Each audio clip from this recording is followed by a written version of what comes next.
ચમચાગીરી આ સમાજની અંદર જે ચમચાઓ છે, જે પોતાના સ્વાર્થ માટે આ સમાજનો રાજકીય ઉપયોગ કરે છે, પોતાના અંગત જીવન માટે આ સમાજનો ભરપૂર ઉપયોગ કરે છે, જે પોલિટિકલ પાર્ટીઓમાં બેઠા છે, જે સામાજિક મુવમેન્ટોમાં બેઠા છે, એવા જે ચમચાઓ છે એણે આ સમાજની ઘોર ખોટી છે. ડોક્ટર બાબા સાહેબ આંબેડકરે આપણને જે આપ્યું એ આપણે બધા અત્યારે આખા ભારત દેશના વિશ્વના દલિતો ભેગા થઈ પણ ના કરી શકીએ એટલું એક મહામાનવ ડોક્ટર બાબા સાહેબ આંબેડકરે આપણને આપીને ગયા છે. આ વારસાને આગળ ધપાવવાનું કામ માન્યવર સાહેબે કર્યું. માન્યવર સાહેબ સાયકલ લઈ લઈને એક ગામડા ફર્યા. તમારા અને મારા માટે એણે આખું જીવન પોતાનું અર્પિત કરી દીધું આ સમાજને. એ મહામાનવે લગ્ન ના કર્યા, નોકરી છોડી દીધી અને આ બહુજનોની તાકાત ભેગી કરવામાં રાત દિવસ પોતાનું જીવન ઓળી દીધું. આપણે આવા મહામાનવોના વંશજ છીએ. આપણા આવા વંશજો આપણા માટે ઘણું બધું કરીને ગયા છીએ.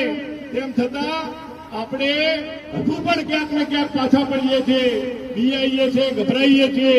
જે વ્યવસ્થાની સામે સવાલ ઉઠાવતા બીએ છીએ. આ મારા આગળના સાથી મિત્રએ કહ્યું હતું કે આ જે જગ્યા માટે ઘણો સંઘર્ષ કરવો પડ્યો. આ મુહિમ એ હતી કે કોઈ પણ ક્રાંતિનો રથ ડોક્ટર બાબા સાહેબ આંબેડકરની કોઈ પણ મિટિંગ હોય, કોઈ પણ સભા હોય, કોઈ પણ આયોજન કરવું હોય તો આ મહામાનવની જગ્યા પર આપણે આગળ બેસી અને આપણે વાત કરી શકીએ. આ ક્રાંતિભૂમિનું નિર્માણ કરવામાં ખૂબ મહેનત પડી, પણ એ મહેનત હવે મને લાગે છે કે ખૂબ સફળ થઈ. એ રાત દિવસ જે અમારા ભીમ સૈનિકો બધા લાગેલા હતા, ગયા વર્ષે ખૂબ મોટો સંઘર્ષ થયો છે. અને જે આ જગ્યા ઉપર તમે બહેનો બેઠા છો, ભાઈઓ બેઠા છો, આ જગ્યા મેળવવા માટે આ સરકારની સામે બાથ ભીડવી પડી અને ખૂબ લડવું પડ્યું છે. અને આખરે આપણે આ જગ્યા અને આ બાબા સાહેબનું સ્ટેચ્યુ અહીંયા મેળવી શક્યા છીએ. મારા સાથી તમામ મિત્રોનો હું ખૂબ આભાર વ્યક્ત કરું છું.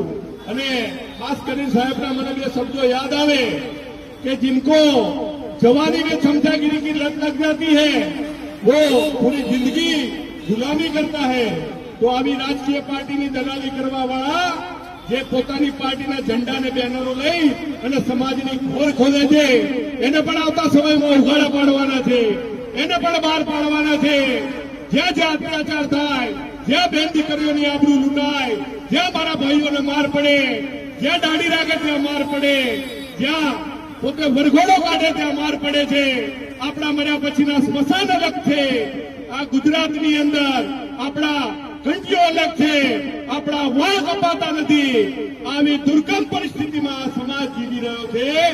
એ છતાં આપણામાંથી અમુક લોકો આ રાજકીય પાર્ટીના દલાલો આ સમાજની દલાલી કરે છે અને આ સમાજની ઘોર ખોદે છે. આવા તત્વોને પણ ઉજાગર કરવા પડશે.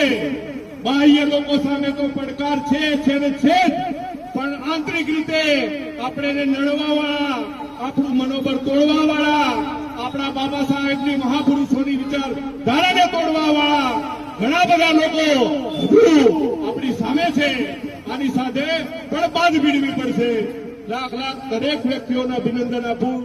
જે જયસુખભાઈ છે, ધવલભાઈ છે, મારા તમામ સાથી મિત્રોને લાખ અભિનંદન કે આ માન્યવર સાહેબની પહેલી અહીંયા જે અમદાવાદ શહેરમાં આટલી મોટી રેલી થઈ. આવીને આવી સભાઓ અને રેલીઓ કર્યા કરો અને 24 કલાક જેમ કહ્યું છે 365 દિવસ મિશન કામ કરતા રહીશું. જય ભીમ, જય ભારત.